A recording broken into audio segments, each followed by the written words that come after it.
मेरा नाम सुमन सौरभ है। मैंने आयुर्वेदिक खेती के जनक के रूप में मैं जाना जाता हूँ। मैंने आयुर्वेदिक खेती की इजाद की है। आयुर्वेदिक खेती पारंपरिक जो खेती है उसके विपरीत है। आयुर्वेदिक खेती में मतलब ये हो गया कि इसमें जड़ी-बूटी के माध्यम से हमने ख़ास तौर पे ऐसी जड़ी-बूटियाँ जो कि हम लोग ह्यूमन कंज़म्पशन के लिए मानव शरीर के लिए इस्तेमाल कर सकते हैं। जैसे घरेलू जड़ी-बूटियाँ जो होती हैं, जैसे हल्दी हो गया, तुलसी हो गया, एलोवेरा हो गया, इन सब का।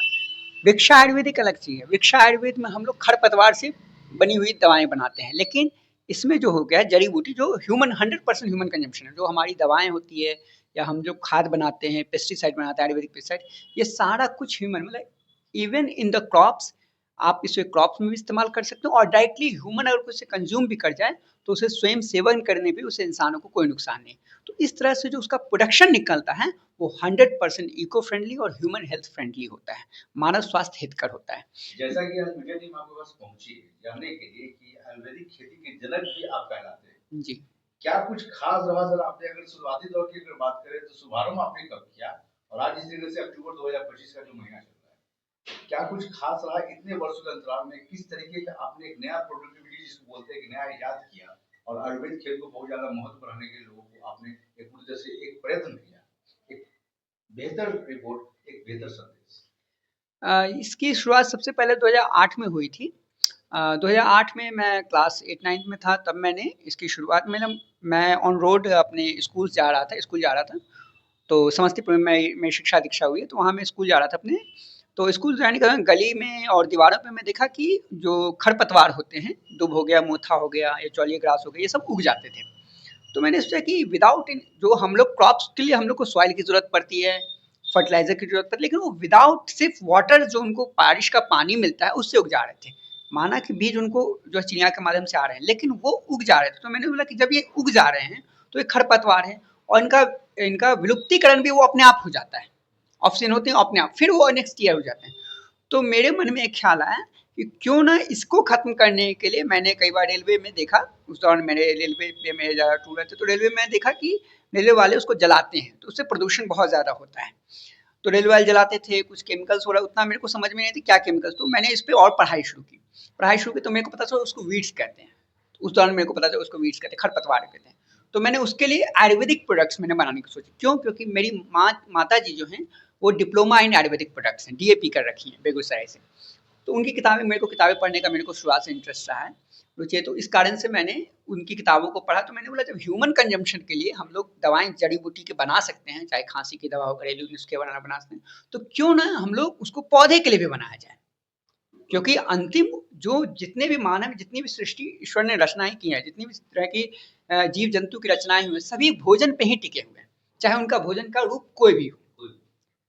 तो मेरा मेरा मकसद ये था कि क्यों ना उसे पूरा नेचुरल रूप में 100% ह्यूमन हेल्थ फ्रेंडली मानव स्वास्थ्य करो कि इसे कोई खा भी ले, पौधा भी ले रहा है और इंसान के रूप में घर में खा ले, क्योंकि उसमें न्यूज़ में आर्टिकल्स चलते थे।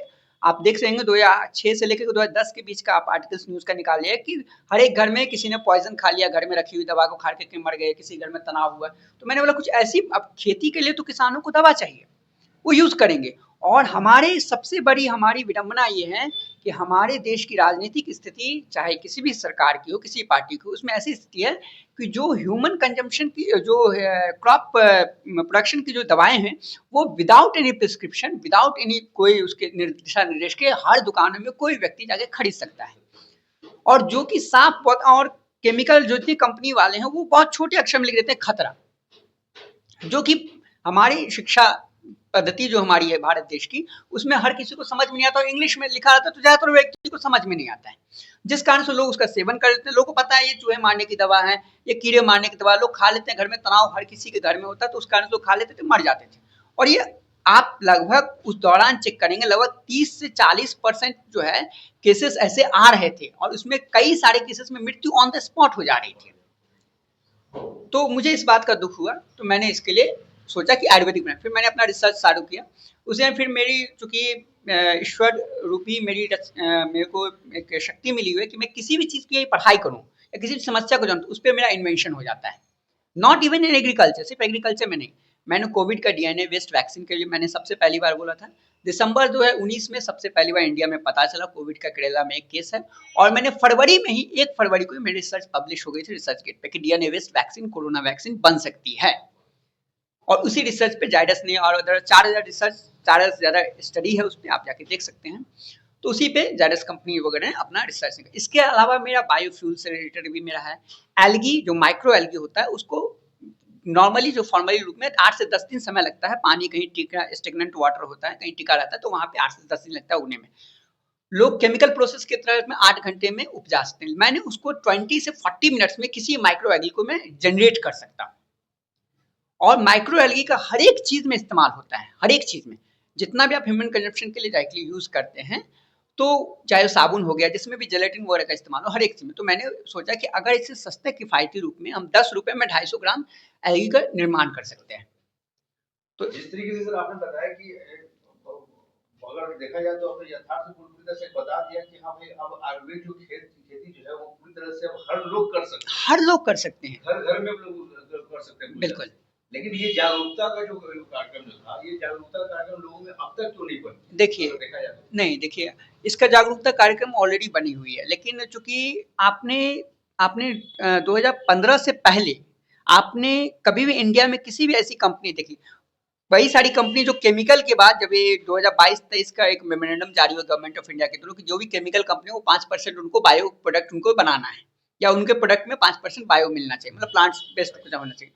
उससे पहले आप रिसर्च पता कर लें, देख लें, वेबसाइट पोर्टल पर जाने, उससे पहले जितनी भी कंपनी थी सब केमिकल बना रही थी एग्रीकल्चर की। और मेरी पास ही सिर्फ और सिर्फ आयुर्वेदिक पेस्टिसाइड, आयुर्वेदिक फंगिसाइड या ऑर्गेनिक पेस्टिसाइड, इन सब का ऑलराउंडर जो दवा है के रूप में मेरे पास लाइसेंस है जड़ी बूटी का। मेरे पास पेटेंट है, इसका रजिस्ट्रेशन है, मेरे पास अभी उपलब्ध है, आप देख सकते हैं। इंडिया से भी है, मैंने अदर कंट्रीज से मैंने अप्लाई किया हुआ है, सभी जगह मेरे रिसर्च पब्लिश है। लेकिन चूंकि अपने देश में चोरियां बहुत ज़्यादा होती है, किसी भी टेक्नोलॉजी को या किसी भी बौद्धिक क्षमता को की चोरियां बहुत आसानी से होती हैं, तो इस कारण से लोगों ने उसका कॉपी कैट करना शुरू कर दिया। पहले मेरे दवाओं पे सब जड़ी बूटियों के बारे में लिख करके लाता था, अब नहीं लिखता हूँ। क्यों? क्योंकि इसकी कॉपी कट बहुत आसानी से होती है, और सरकारें इस पे अमल, उसको रोकने के लिए सरकारें अमल नहीं कर पा रही है।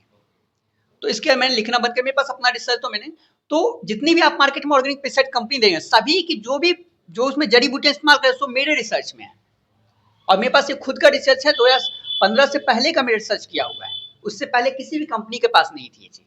जिस 2015 का आपने बात बताया, हाँ। और 2025 का जो समय चल रहा है, इस दरमियान जिस तरह की बातें आई, इस दरमियान जिस तरह से लोगों के बीच में आपने जो पूरा जागरूकता लाया कि भाई आयुर्वेद खेत जो है पूरी तरह से आप अपने घर में करें, हर मौसम में ये पूरी तरह से पनप सकता है, कोई दिक्कत नहीं है, इसके बारे में थोड़ा सा।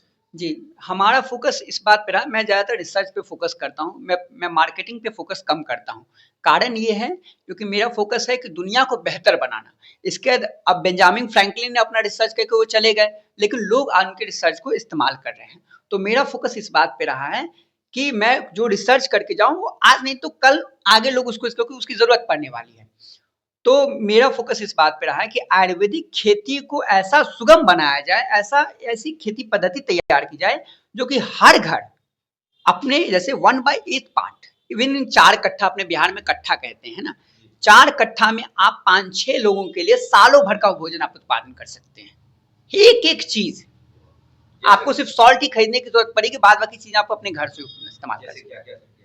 चाहे आप हल्दी ले लिए, धनिया ले लिए, मिर्च ले, किसी भी मिट्टी पे, मैं पत्थर की मैं नहीं बोल रहा हूँ, मिट्टी की मैं बात बोल रहा हूँ, मिट्टी पे। इसलिए हमारे टैगलाइन में लिखा हो हर मौसम, हर मिट्टी, हर फसल खेती। किसी प्रकार की मिट्टी हो, दोमट मिट्टी हो, काली दोमट मिट्टी हो, बलुआही मिट्टी हो, कोई भी हो, गंगा की सिल्ट, तो उस पर आप हर तरह की फसल का उत्पादन कर सकते हैं। चाहे गेहूं आपको उपजाना हो, सरसों उपजाना हो, आपको मूंगफली उपजाना हो, हल्दी उपजाना हो, जीरा उपजाना हो, लहसुन उपजाना हो, जो दूसरे मौसम की फसलें, स्ट्रॉबेरी अपने खेत में करना हो, दूसरे प्रांत की फसलें हैं, उन सबको आप हर एक सीजन कर सकते हो। और ये हमने करके दिखाया। आप हमारे यूट्यूब पे जाएंगे तो हमने जीपीएस मैप, हमारी कंपनी आयुर्वेदिक खेती की कंपनी पहली देश की एकमात्र ऐसी कंपनी है जो अपने प्रोडक्शन साइकिल को, अपने कार्यक्रम को पूरा जीपीएस मैप कैमरा के साथ में, विथ लॉन्गिट्यूड लैटिट्यूड के साथ में, सारा कुछ के साथ में प्रॉपर डे टू डे का रिजल्ट दिखाती है। क्या ये जादू नहीं लग रहा है? ये जादू जादू की तरह ये काम हो रहा है कि हर मौसम में और मिट्टी में पूरी तरह से हर तरह का फसल जो उपजाया जा सकता है, ये पूरी पूरी तरह से जादू। सर देखिए, ईसा पूर्व 10,000 ईसा मसीह के जन्म से 10,000 वर्ष पूर्व जो है, आप क्लास 6 के एसएसटी में पढ़ेंगे, तो आपको मिलेगा कि 10,000 ईसा पूर्व जो है, आपको खेती की नॉर्मली हर एक जगह रुक करके, जो नोमैड्स थे, जो बंजारे लोग थे, उन्होंने रुक करके खेती करनी उन्होंने शुरू की। तो क्या उन लोगों को पता था, सोचने वाली बात है, कि गेहूं इस मौसम में होगा, सरसों इस मौसम में होगा, ये इस मिट्टी पे होगा? क्या पता था? नहीं पता था उनको। उनको जिस चीज का वो बीज मिला, जिससे उनको शरीर को कोई नुकसान नहीं हुआ, वो उसकी खेती करनी शुरू कर दी। तो हमें सबसे पहली बात है, ये जो पद्धति आ रही है ना खरीफ सीजन की, रबी सीजन की, मैं इसका विरोध नहीं करता हूँ। इसे और कॉम्प्लिकेटेड बनाया गया है रासायनिक कंपनियों के द्वारा, कि ये डालो तो ये होगा, ये डालो तो ये होगा। भैया मुझे सिर्फ एक बात बताइए, आप जब कहीं हिमालय की चढ़ाई करते हैं, आप जब किसी कठिन क्षेत्र की चढ़ाई करते हैं, रेगिस्तान में आप जाते हैं जहां सहारा जैसा कुछ भी नहीं है, तो क्या आपको पता होता है कि आप ये भोजन करेंगे तो आप जिंदा रहेंगे, ये भोजन नहीं आपको मिलेगा तो फिर आप मर जाएंगे? क्या वहां पे आपको उतनी सुविधाएं आपको उपलब्ध होती हैं जो आपको यहाँ पे? आपको वहां जो कुछ मिलता है आप खा लेते हैं, आपको सांप मिलता है आप सांप खा लेते हैं। क्या आयुर्वेद क्या आयुर्वेदिक लगता है कि बड़ी से बड़ी घातक बीमारियों को दूर कर पाएगा ऐसा? देखिए ये बिल्कुल संभव है। अब लोग कह रहे होंगे, कुछ डॉक्टर्स मेरे पे क्लेम करेंगे, भैया आप जो हैं आयुर्वेदिक के माध्यम से बोलेंगे कैंसर का इलाज संभव है। देखिए मैंने कभी ये नहीं कहा है, आप भोजन करते रहेंगे तो आप बीमार नहीं पड़ेंगे। आपको सर्जिकल चीजों में इलाज की जरूरत है, मेडिकल साइंस की जरूरत है, वो मैं मानता हूं, क्योंकि जब हाथ कट जाएगा, पैर कट जाएगा, तो वहां सर्जिकल चीजों की है। लेकिन आपको internally prevention is better than cure, है ना? वो शुरुआत से हर एक डॉक्टर कहते हैं, जितने मेडिकल चाहे, है ना, वो सारे लोग कहते हैं। तो अगर हम लोग स्वास्थ्य को अपने इंटरनल रूप में, मतलब सर्दी खांसी नॉर्मल, अपने स्वास्थ्य के internal from your from your hair tips के से लेकर के आपको टोई, आपको पैर के अंगूठे तक में, आपको किसी भी चीज में इंटरनल कोई भी डिस्टर्बेंस है, तो आप अपने भोजन से ठीक कर सकते। वो तभी ठीक होगा जब आपके भोजन में शुद्धता होगी। अभी केमिकल के माध्यम से ये लोग रिसर्च कर रहे हैं कि तरह तरह के बीज के उत्पादन के लिए। मेरा एक सीधा मेरा मत है, जब हम हर मौसम, हर मिट्टी, हर फसल की खेती कर सकते हैं, तो फिर बीज का हम खुद से हम रीजनरेशन क्यों ना करें? बीज के माध्यम से, नकली बीज के माध्यम से बहुत बड़ा फ्रॉड चल रहा है, जिसको सरकारें सही ढंग से रोक नहीं पा रही है। कोई भी सरकार नहीं रोक पाई, मैं किसी एक सरकार नहीं, कोई भी सरकार नहीं रोक पा रही है। दवा के माध्यम से, नकली दवा, जैसे मैं बताया कुछ, डॉक्टर सुमन सौरभ का ये कहना है पूरी तरह से, मैं डॉक्टर नहीं हूँ, आई एम नॉट डॉक्टर। जिस तरीके जनक की बात कहा जा रहा है, आयुर्वेदिक डॉक्टर पूरी तरह से एक जनक है, फार्मिंग के पूरी तरह से जनक है। तो हम ये चर्चा करना चाहते हैं कि डॉक्टर सुनो, लेकिन चलिए ठीक है, हम ये पूछना चाहते हैं, सवाल हमारा ये था कि आप मानते हैं पूरी तरह से कि अभी जो भी खाना हम लोग को जो मिल रहा है वो पूरी तरह से मिलावट मिल रहा है? बिल्कुल बिल्कुल बिल्कुल मिलावटी है, ये मैं नहीं कह रहा हूँ। आप मेरी बात को रिपोर्ट नहीं मानते, आप WHO का रिपोर्ट उठा के देख लीजिए, आप गवर्नमेंट ऑफ इंडिया का रिपोर्ट उठा के देख लीजिए। मैंने इस पे कई सारे वीडियोस मैंने डाल रखे हैं, मैंने प्रूफ मैंने दे रखे हैं। अभी मैंने कृषि प्रधान देश भारत का मैंने यूट्यूब पे मेरे वीडियो में डाला है, उसमें जो भी इंडिया की कंपनी 2014 से पहले, मोदी जी की सरकार बनने से पहले 200 से 250 से ज्यादा कंपनी, जो केमिकल जो हजारस थी, वो लिस्टेड इंडिया में धड़ल्ले से बेच रही थी। मोदी जी के टाइम में फिर 60-65 लोगों को बैन किया गया, लेकिन अभी भी 200 के करीब, 150-200 के करीब, जो खतरनाक है। और इस पे गवर्नमेंट ऑफ इंडिया पूरी तरह से बैन क्यों नहीं लगा पा रही है? पहला रीजन है एम्प्लॉयमेंट, दूसरा रीजन लोगों को इसकी हैबिचुअल हो चुकी है, लोगों को आदत लग चुकी है, और तीसरा रीजन है कॉस्ट इफेक्टिवनेस। वो लोग समझते हैं कि आयुर्वेदिक खेती महंगा है। अब मैं आपको बताता हूँ आयुर्वेदिक खेती सस्ता क्यों है नॉर्मली। अब इससे अब सीधा कॉन्सेप्ट की बात करते हैं, आयुर्वेदिक खेती असल में क्यों है, क्या है और किस लिए है। आयुर्वेदिक खेती में सीधा मतलब ये है कि मेरा फोकस था शुरुआत से अभी तक के रिसर्च का, 2008 से अब 2025-17 साल होने जा रहा है, कि हर किसी को अपने अनुरूप भोजन जो भी उसकी इच्छा हो वो अपने घरों से ही प्राप्त हो जाए, या घर से नहीं तो अपने खेत से या अपने जगह से, जिस स्थान से वो खेती कर रहा है उसी के एरिया में हो जाए। इसलिए मैंने स्थानीय क्षेत्र, आप इस पे देख सकते हैं, मैंने लिखा हुआ है कि स्थानीय क्षेत्र में ही उगाए जाने पर किसानों और अन्नदाताओं को लागत का कई गुना अधिक लाभ प्रदान करते हुए आम जन एवं किसानों और अन्नदाताओं के स्वयं के लिए भी बहुत ही सस्ती दरों में उपलब्ध हो जाती है, जिसकी वजह से महंगाई, भुखमरी, गरीबी और एवं बेरोजगारी को आसानी से खत्म किया जा सकता है। ये जो आप 4 चीजें देख रहे हैं ना, यही दुनिया की सबसे बड़ी समस्या है। सभी अपराध इसी के कारण होते हैं। भुखमरी, गरीबी, बेरोजगारी, महंगाई। ये 4 चीज के कारण दुनिया में सभी अपराध हो रहे हैं। तो मेरा फोकस ये है कि अपराध को तभी लोग अपनी भूख को कंट्रोल नहीं कर सकते। लोगों को जितनी ज्यादा चीजें मिलती है, भगवत गीता में भी